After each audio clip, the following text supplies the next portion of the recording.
तो उसमें सांसद भी थे, मंत्री भी थे, मेयर भी थे, सभी लोगों को हमने आमंत्रित किया था और हमने उसमें भी ये बात रखी थी कि आप वैश्य समाज की राजनीति में सहभागिता बढ़ाएं। समाज ने बहुत दिनों बाद एक नई उम्मीद जागी है और उस उम्मीद को दबने ना दें।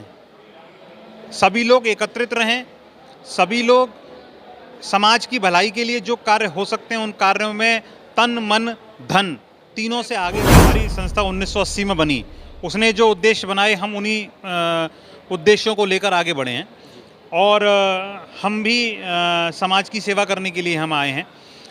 उसमें हमने ये प्रण लिया है कि हम केवल अग्रवाल समाज के ही लोगों का हित ध्यान न रखते हुए हम अन्य समाज के लोगों का भी हित इसमें ध्यान रखेंगे और हमारे द्वारा संस्था के लिए विशेष अलग अलग रूप से कार्य कराए जा रहे हैं। पहला कार्य समाज में असहाय लोग हैं, आर्थिक रूप से कमज़ोर लोग हैं या जिनकी ऐसी स्थिति नहीं है कि वो कुछ मतलब जॉब कर सकें या जो है उनकी बच्चियों की शादी या उनको कोई समस्या है, शारीरिक समस्या है, कोई रोग है, बीमारी है, बच्चों को शिक्षा की समस्या है, उन उद्देश्यों को लेकर चली है ये संस्था। नमस्कार, मैं हूं कैलाश गोयल और आप देख रहे हैं हमारा विशेष कार्यक्रम आपकी बात मेरे साथ। इस वक्त हम मौजूद हैं खैर में और इस वक्त हमारे साथ मौजूद हैं अग्रवाल समाज परिषद के अध्यक्ष मिस्टर डिंकल अग्रवाल जी। आपको बता दें कि डिंकल अग्रवाल जी अलीगढ़ का एक जाना माना चेहरा है, यहाँ के बहुत बड़े उद्योगपति हैं और अभी कुछ समय पहले ही अग्रवाल समाज के लोगों ने इन्हें अपना अध्यक्ष बनाया है। स्वागत है आपका डिंकल जी, बहुत बहुत धन्यवाद कैलाश जी। और सबसे पहले तो हम आपको बहुत बहुत शुभकामना देना चाहेंगे कि आपको अग्रवाल समाज ने अपना अध्यक्ष चुना है। धन्यवाद, मैं पूरे अग्रवाल समाज का भी इसके लिए बहुत बहुत तहे दिल से धन्यवाद देता हूँ जिन्होंने मुझे इतना प्यार, इतनी इज्जत दी कि और मुझे यहाँ का अध्यक्ष बनाया अग्रवाल समाज परिषद का। मैं उसके लिए बहुत बहुत धन्यवाद। आज हम इस अग्रवाल समाज परिषद के ऊपर ही हम पूरा का पूरा जो है इनसे हम चर्चा करेंगे कि अग्रवाल समाज परिषद की स्थापना कब हुई, क्यों हुई, क्या उद्देश्य इस संगठन के हैं। तो सबसे पहले तो मेरा डिंकल जी सवाल यही है कि अग्रवाल समाज परिषद की स्थापना कब हुई? अग्रवाल समाज परिषद की स्थापना वैसे तो बहुत पुरानी है, लेकिन इसका जो एक संगठनात्मक जिसे रजिस्टर्ड कराया गया वो 1980 में किया गया। 1980 में इसको रजिस्टर्ड करा के इसकी एक संस्था का नाम अग्रवाल समाज परिषद दिया गया। आज 43 साल इस संस्था को पूरे हो चुके हैं और 43 साल से ये संस्था विभिन्न आयामों पे काम कर रही है और ये संस्था जब से बनी है तब से अग्रवाल समाज एक संगठित रूप में यहाँ काम कर रहा है। तो सबसे पहले हम ये जानना चाहेंगे कि अग्रवाल समाज परिषद के जो क्या उद्देश्य हैं और किन उद्देश्यों को लेकर जो है इसकी स्थापना की गई? देखिए, अग्रवाल समाज का प्रमुख उद्देश्य है लोगों में सबसे पहले तो जागरूकता लेके आना।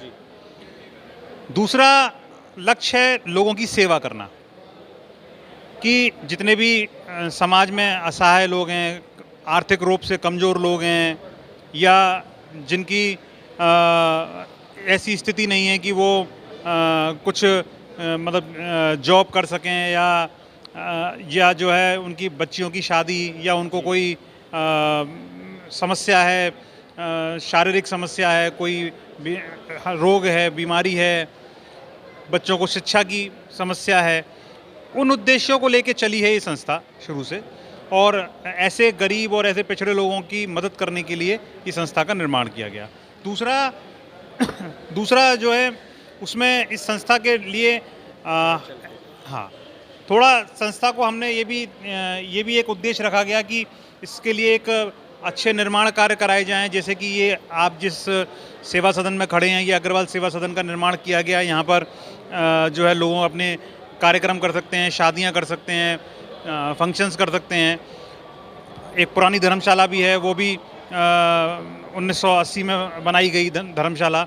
वहाँ पर भी जो है विभिन्न कार्यक्रमों के लिए वो हमने धर्मशाला का निर्माण किया है हमारी संस्था ने। तो इन्हीं उद्देश्यों को लेके संस्था हमारी आगे चली है।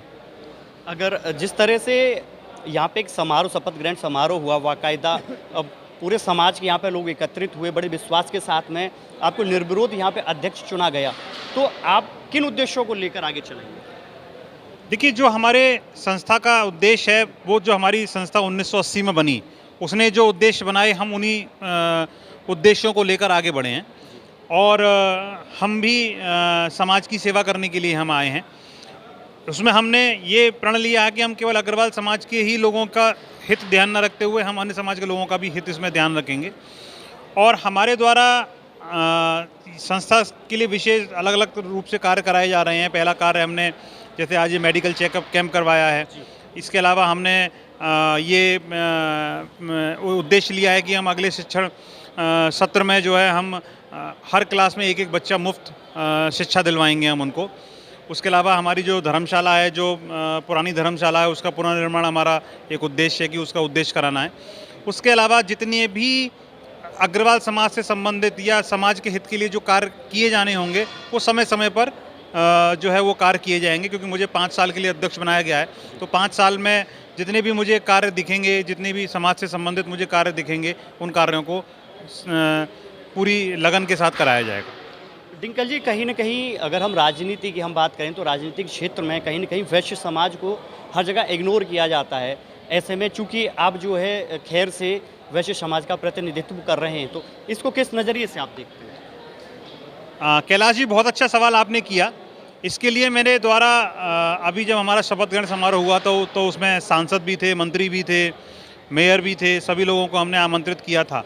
और हमने उसमें भी ये बात रखी थी कि आप वैश्य समाज की राजनीति में सहभागिता बढ़ाएं। तो उन्होंने हमसे कहा था कि हाँ, हम ये आपकी बात बिल्कुल सही है कि वैश्य समाज की सहभागिता बढ़नी चाहिए। और मैं अपने वैश्य बंधुओं से भी कहता हूँ कि वो उनकी सहभागिता जो है वो राजनीति में बढ़ानी चाहिए। राजनीति खाली हम वोट देने वाले ना बने या केवल हम धन देने वाले ना बने। हम लोग राजनीति में एक अच्छा आयाम लेके आएँ और हमको एक अच्छी राजनीति करनी चाहिए और लोगों की सेवा करनी चाहिए। उसके लिए जो भी प्रयास हो सकेंगे वो प्रयास हम करेंगे और हम आगे कोशिश करेंगे कि हमको भी हमारे समाज के लोगों को विधायक की टिकट, सांसद की टिकट या किसी और आयाम मतलब राजनीतिक पदों पर हमें मौका दिया जाए। अभी हाल ही में हमारे अलीगढ़ ज़िले से हमारे प्रशांत सिंघल मेयर बने हैं, वो बहुत हमारे लिए खुशी की बात है। और हम चाहते हैं कि इस तरीके से हमारे कम से कम 1-2 ज़िले में 1-2 स्थान और हमें अग्रवाल समाज को मिलें।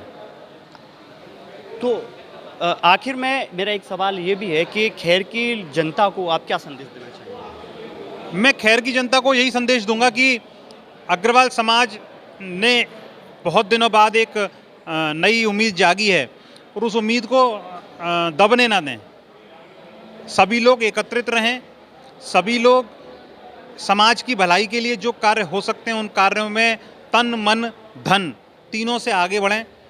तीनों के सहयोग, जब तीनों चीज़ें होंगी, सहयोग होगा, तभी समाज के लिए हम आगे कुछ हैं। तो मेरा सबसे करबद्ध निवेदन है कि आप सब लोग समाज की सेवा के लिए तन मन धन से हमारे साथ आएँ। हम विश्वास दिलाते हैं आपको कि हम पूरी मेहनत से, लगन से, अपने तन से, मन से, धन से हम समाज की सेवा करने के लिए आपके साथ कंधे से कंधा मिला के चलेंगे। जिस तरह से डिंकल अग्रवाल जी ने आज अपनी राय को बेबाक तरीके से हमारे साथ साझा किया है, हम आपको बता दें कि हर किसी भी मुद्दे पर जो है डिंकल अग्रवाल जी इसी तरीके से अपनी बेबाक राय को रखने के लिए जाने जाते हैं। तो जुड़े रहिए सहयोगी